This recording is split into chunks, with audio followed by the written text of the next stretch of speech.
Նա 1895 թվականին Կովկասի հայոց բարեգործական այդ ընկերության ցմահ ընտրված պատվավոր նախագահ է եղել, որովհետև նա հսկայական ներդրումներ էր կատարում բարեգործական նպատակների համար։ Նա մնացել է հայոց պատմության մեջ իր եկեղեցաշինական նաև աշխատանքներում, ինչպես է հովանավորել, արդեն դու նշեցիր օրինակներ, գաղթօջախներում, հայկական եկեղեցիների շինարարություն, նույն կովկասյան ռուսական կայսրության ներսում տարբեր կենտրոնների, նույն Թիֆլիսում եւ այլ տարբեր տեղերում եկեղեցաշինություն, նույն Բաքվում, նաեւ դպրոցաշինությանն է հովանավորել, Մայրաթոր Սուրբ Էջմիածնին է ուղիղ հովանավորել, այդ թվում Մայրաթորում շինարարական աշխատանքներ կատարելիս։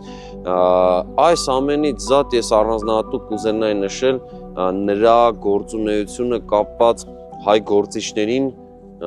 կրթություն ապահովելու հարցում։ Նախագծի գլխավոր գործընկերն է Կոնվերս բանկը, ֆինանսական աշխարհի ձեր հուսալի գործընկերը։